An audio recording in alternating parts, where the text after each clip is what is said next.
The late autumn air along Willow Creek Road was heavy with mist, wrapping the forested hills in a gauzy shroud that blurred the world into shifting shapes.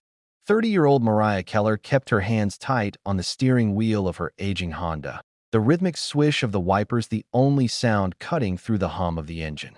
She had been driving this back road for years, ever since she moved back to her hometown to care for her aging mother, and she knew every bend by heart. But tonight, something felt off. The road seemed narrower, the trees leaned closer, and the mist curled in ways that almost felt alive. Her phone had lost its signal miles back, but that wasn't unusual out here. What was unusual was the faint crackle of static seeping from her car's speakers, even though she'd turned off the radio. It wasn't loud, just enough to make her glance at the dashboard in confusion. The display was dark. Still, the static pulsed, a faint hiss that rose and fell like distant breathing. She tapped the volume knob, but nothing changed. When she muted it completely, the static persisted, growing sharper, almost purposeful. As though trying to form words, she couldn't quite make out the hair on the back of her neck prickled. She slowed the car slightly, peering ahead through the fog. That was when she noticed the shape on the side of the road. At first, she thought it was a deer, common enough here, but as her headlights swept over it, the figure didn't move. It was a man, tall and gaunt, wearing a tattered brown coat. He was standing perfectly still, head bowed, one hand raised as if to signal for her to stop. The static in her car spiked, becoming an urgent, snapping hiss. Mariah's first instinct was to stop and check if he needed help, but something about his unnatural stillness made her chest tighten. She drove past him, heart hammering, telling herself she'd find a safe spot ahead and call for help, if she could get a signal. But glancing in her rearview mirror, she saw only fog and darkness. The man was gone. She hadn't seen him move or step back into the trees. He was simply no longer there. The static softened for a moment, almost as if it were sighing in disappointment. Mariah gripped the wheel harder, muttering under her breath to stay calm, to breathe. Anxiety wasn't new to her. She'd battled panic attacks since college, but this felt different. This felt external, invasive. 2 minutes later, her headlights illuminated a sharp bend in the road, one she knew well. Except tonight, there was something waiting at the curve. The same man in the brown coat. He was standing in the middle of the lane now, facing her, head slowly lifting. His face was a pale blur in the mist, but she could tell his mouth was opening wide, too wide. The static in her car roared like a scream. Mariah slammed on the brakes, tires skidding on wet asphalt. And in that instant, as her car jolted to a halt, the headlights flickered, and the man vanished again. Mariah's knuckles were white on the steering wheel as the echo of screeching tires faded into the mist. Her heart pounded so hard it drowned out the hiss of static still leaking from her speakers. She sat frozen for a few seconds, afraid to breathe too loudly, half expecting the gaunt figure to reappear directly in front of her headlights. The forest pressed in on both sides. Dark trunks, crooked branches, and that dense fog that seemed to glow faintly under her lights, as if holding secrets inside. For a moment, she considered throwing the car into reverse and speeding back the way she came. But her mother's farmhouse was only a few miles ahead. Home. Safety. She convinced herself it was just her tired mind playing tricks on her. She eased her foot off the brake and rolled forward, scanning the edges of the road for movement. Anxiety gnawed at her chest, the familiar creeping warmth that always signaled the start of a panic attack. She focused on the road markers and on steady breathing. 5 counts in, 5 counts out, her therapist's technique for grounding herself. But as she passed under a cluster of overhanging branches, the static on her speakers shifted. It was no longer random crackle. It became rhythmic, pulsing, almost like a whispering chant. Words began to form, distorted but unmistakable. Turn back. Now. Her breath caught in her throat. This isn't happening, she muttered aloud, voice shaking. She twisted the volume knob furiously, but the static didn't obey. In fact, the words became clearer for a moment. Mariah, stop. The sound of her own name sliced through her disbelief like a blade. She flicked the radio off completely, but the voice continued, faint now, almost mournful, until it dissolved back into static. Goosebumps prickled her arms. She had never heard anything like that before, not even during her worst anxiety spirals. She reached the familiar wooden bridge over Willow Creek, its old planks creaking under her tires. The bridge was usually comforting, a landmark that meant home was near. But tonight, the creek's rushing waters sounded strangely hollow, like a recording played backward. She glanced out her window, and for an instant, she swore she saw a shape moving under the surface, long limbs thrashing, a pale face flashing up through the ripples before vanishing. Her pulse spiked. She hit the gas, eager to cross and leave that eerie vision behind. The farmhouse lights finally came into view through the trees, two warm, golden squares in the fog. Relief flooded her chest, but it didn't last. As she turned up the gravel driveway, she spotted something in the rearview mirror that drained the color from her face.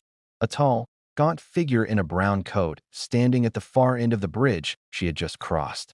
He wasn't moving, wasn't following, just standing and watching. The static in her speakers returned, faint but insistent, like distant, broken laughter. Mariah parked, killed the engine, and for a long moment sat in the dark, too afraid to open her door. Mariah sat in her parked car, the fog curling like breath against the windows. The warm glow from the farmhouse windows should have felt safe, but it only deepened her unease. She forced herself to open the door, gravel crunching under her boots as the night air wrapped around her like a damp shroud. The static had ceased when she turned off the ignition, leaving a heavy, oppressive silence in its wake. The crunch of her footsteps seemed unnaturally loud. Each step toward the house felt like crossing an invisible boundary into something watching her. The familiar creak of the porch boards greeted her as she climbed the steps. She reached for the brass knob on the old farmhouse door, a door she'd opened thousands of times, and hesitated. From inside, she thought she heard a faint shuffling sound, like someone moving across the kitchen floor. Her mother was supposed to be asleep upstairs. Mariah pushed the door open slowly, the hinges whining. The living room was dim, lit only by a single lamp on the end table. Everything was in its usual place: the floral couch, her mother's old rocking chair, the stack of crossword puzzle books. But the air felt charged, as if a storm had passed through moments ago. She set her keys on the counter and stepped quietly into the kitchen. The faint shuffling had stopped, but the sense of presence lingered.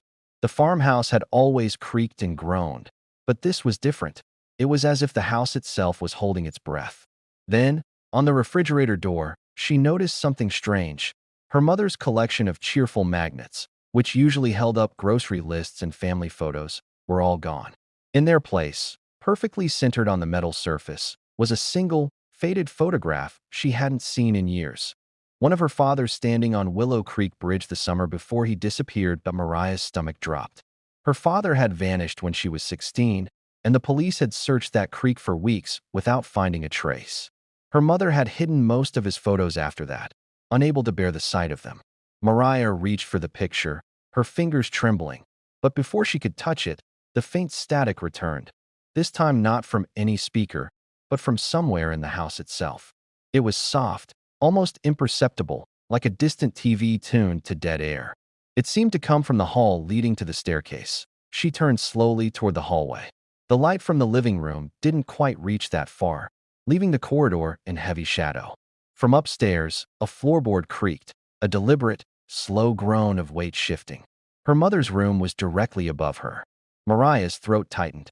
"Mom?" she called, her voice barely above a whisper. No reply, just the faint static growing louder, almost forming a low, distorted murmur. Mariah stepped forward cautiously, the old house seeming to close in around her. And just as she reached the base of the stairs, the rocking chair in the living room began to sway on its own. Mariah froze at the bottom of the staircase, every muscle locked tight. The rocking chair's gentle sway had slowed to a stop, yet the faint static still thrummed in the hallway behind her, whispering like distant wind through broken wires. She could feel her pulse in her fingertips as she tightened her grip on the banister. The farmhouse stairs creaked under even the lightest step, and tonight each groan felt amplified, a warning broadcast into the stillness. She forced herself to climb, one careful step at a time, her ears straining for any sound above. Halfway up, she glanced at the familiar photos along the wall, childhood snapshots, her parents' wedding picture. Except, one frame was wrong. The photo of her 16th birthday party, usually showing her smiling between her parents, was missing her father entirely. The space where he should have been was an empty blur, the background unnaturally stretched as though the image itself had rejected his presence. Mariah's breath hitched. She touched the glass, and for an instant, the static in the air sharpened, buzzing against her fingertips like a mild electric shock at the top landing. The hallway stretched ahead, its wooden floor bathed in faint moonlight spilling through a window. Her mother's bedroom door was slightly ajar, just as it always was when she slept lightly. But from inside came no gentle snoring, no rustle of blankets, only silence thick enough to press against Mariah's ears. She stepped closer, her socked feet silent on the floorboards, and gently pushed the door open. Her mother's bed was neatly made, untouched. The room was empty. A muffled noise behind her, like a door closing, made her whirl around. The hallway was unchanged. But then, faintly, from downstairs, came the sound of footsteps crossing the living room floor. Slow, deliberate steps. Someone, or something, was moving below. Mariah's instinct screamed at her to bolt back down the stairs, but fear held her rooted. The static surged again, now humming so clearly it almost formed a tune. And layered beneath it, she thought she heard a deep, rasping breath, as if a voice were about to speak. Gathering what courage she could, Mariah stepped backward into her mother's room and reached for the old rotary phone on the nightstand. But as her fingers grazed the receiver, she saw something impossible in the dresser mirror. The reflection of the hallway behind her showed not emptiness, but her father, pale, gaunt, wearing the same brown coat as the man on Willow Creek Road. His hollow eyes met hers through the glass.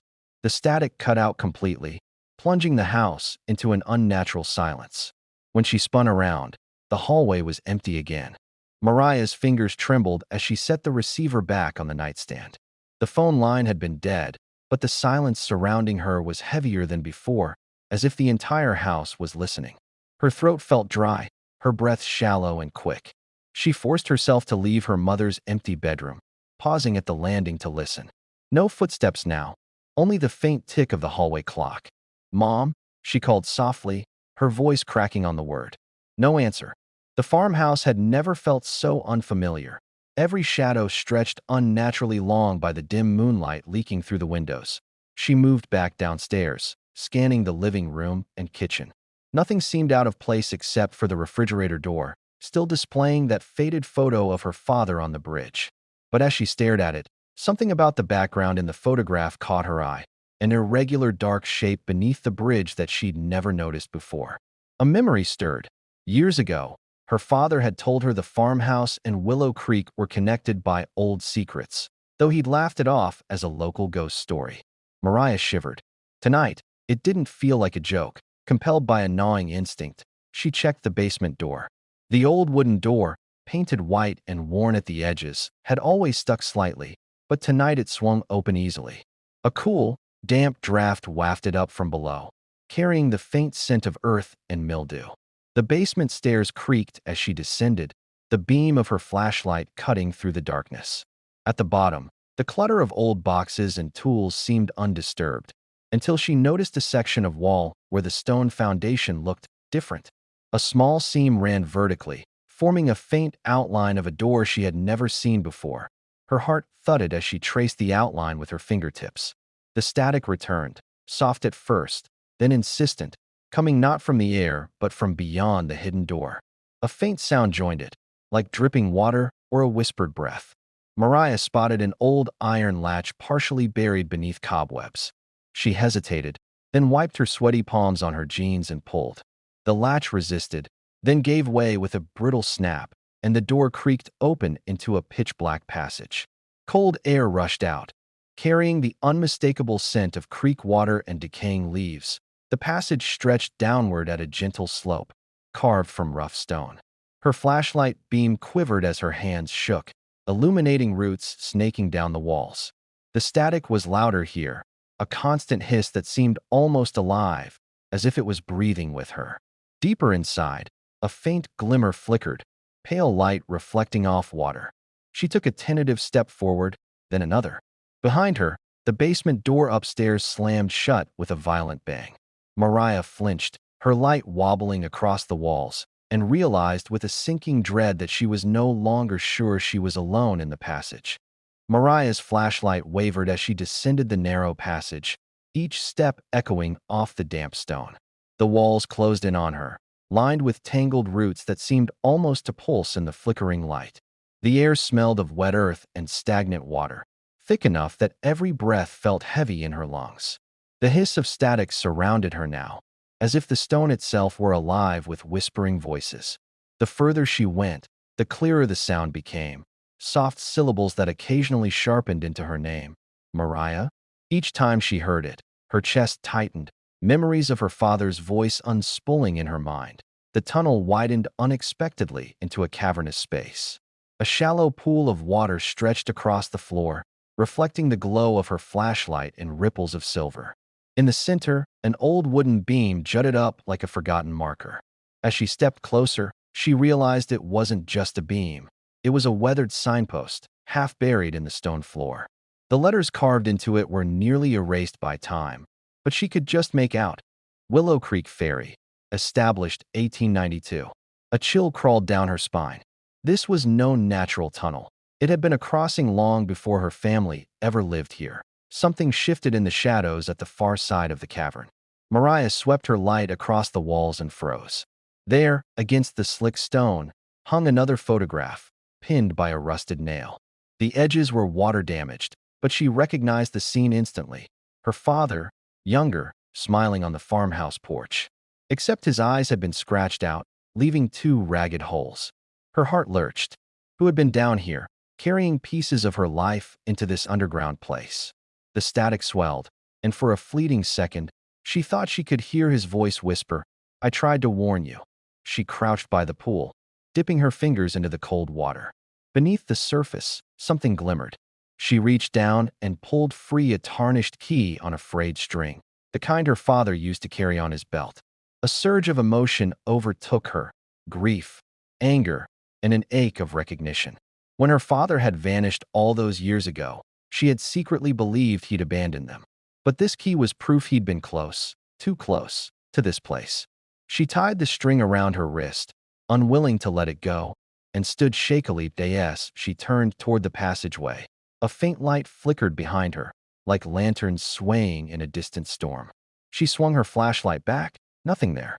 Then came the unmistakable sound of footsteps on stone, approaching slowly from the darkness beyond the cavern. Not hurried or clumsy, measured and deliberate. The static coalesced into a low hum, vibrating through the walls and floor. Mariah's breath quickened. Whoever, or whatever, had taken her father was still here, and it was coming closer. The footsteps echoed in the darkness like a slow heartbeat, each one deliberate, heavy, and unhurried. Mariah's flashlight beam trembled as she swung it toward the sound, illuminating only slick stone and twisting roots. The static now pulsed in rhythm with the steps, as though the entire cavern were breathing with the unseen thing that approached. Her fingers brushed the tarnished key on her wrist for courage, its cold weight a reminder of her father's presence. She swallowed hard, forcing air into her lungs, and whispered, "Dad?" The word felt fragile, like a match struck in a storm. The answer was a voice, distant yet impossibly close, threading through the static. It was her father's voice, but warped, stretched thin, as though it had traveled a long way through water and stone. "Don't follow," it rasped. "It feeds."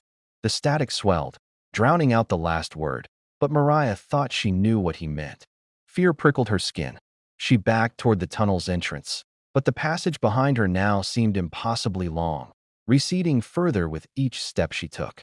The walls themselves appeared to shift, the roots twisting subtly. As if alive, a flicker of movement to her left made her whip the beam of her flashlight toward the cavern wall. For the briefest instant, she saw a figure, gaunt, towering, wrapped in the tattered brown coat, half merged with the stone, its pale face glistening like wet clay.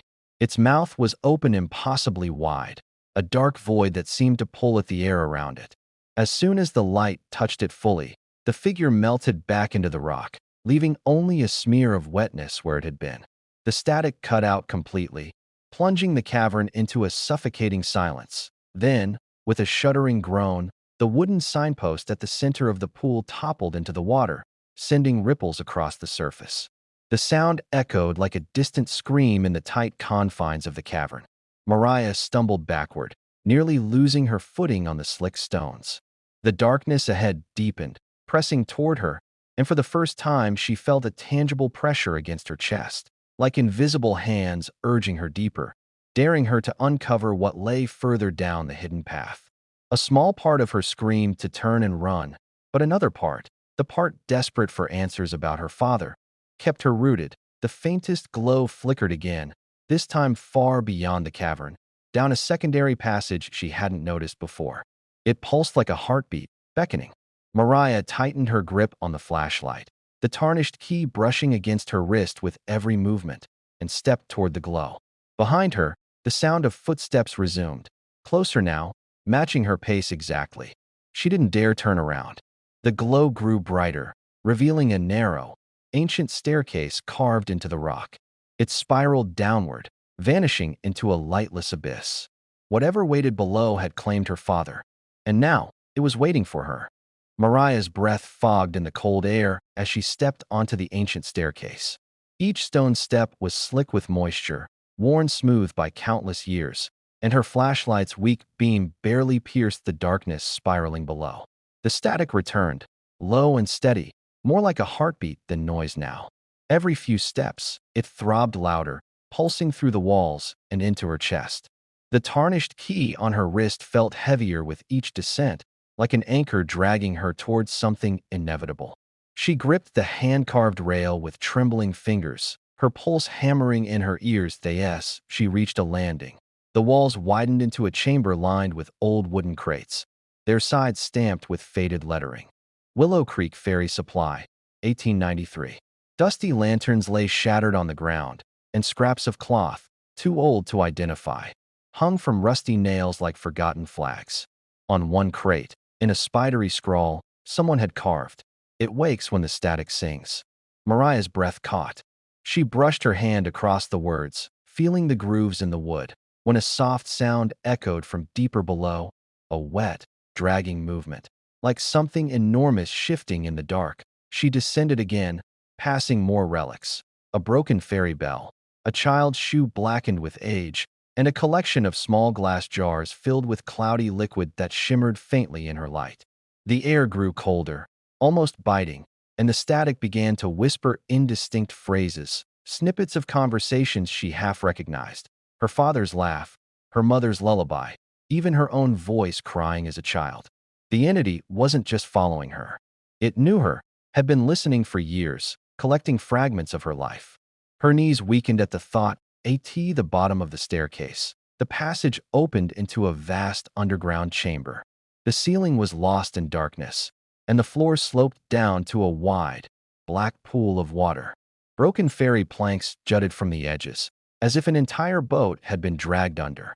On a rock near the water's edge sat a rusted lantern that inexplicably glowed faintly, casting an otherworldly light across the pool. Just beyond the glow, Mariah saw shapes, dozens of them, half submerged in the shallows. At first, she thought they were rocks, but as her light swept over them, she realized they were human forms, gaunt, unmoving, their faces pale and slack that a ripple crossed the pool. One of the figures twitched, its head lifting just enough for the water to slide off its hollow face. Then another moved, and another, their mouths opening in unison. A collective hiss, soft and wet, filled the cavern. The static erupted, deafening and sharp, filling Mariah's skull with unbearable pressure. Above the noise, a single word clawed its way through feed. The water began to churn violently, and from its depths, something vast and unseen shifted, displacing the entire pool as if a giant body stirred beneath. Mariah stumbled backward, but the key on her wrist tugged sharply toward the water, as if something beneath was pulling her father's token home. Mariah's heartbeat thundered in her ears, nearly drowning out the roar of the static. The pale figures at the pool's edge began to stir in earnest now, their gaunt limbs creaking like dry wood as they dragged themselves upright. Water poured from their hollow eyes and gaping mouths, yet none of them gasped for air. They simply turned their empty faces toward her. The tarnished key around her wrist tugged again, harder this time, as if drawn by some magnetic pull beneath the churning water. Her father's warning echoed in her mind. Don't follow. It feeds. And yet she couldn't turn her back, not until she knew. She stumbled toward the rusted lantern, grasping it with shaking hands. Its faint glow flared slightly at her touch, casting longer shadows on the cavern walls. The water calmed for a brief, unnatural moment, and in that silence, a voice, low, gravelly, and ancient, rose from the pool. The fairy must always have a keeper. Mariah's stomach dropped. A story from her childhood surfaced, one her father had told on stormy nights. That Willow Creek's ferry had once vanished with its passengers, and the townsfolk whispered of a bargain struck to keep the river crossing safe. But that had been just folklore, or so she'd thought. Something shifted beneath the surface.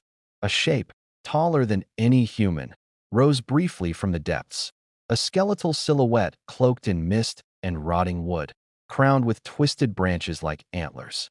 Its mouth was a jagged void, and inside it, she glimpsed flickers of light.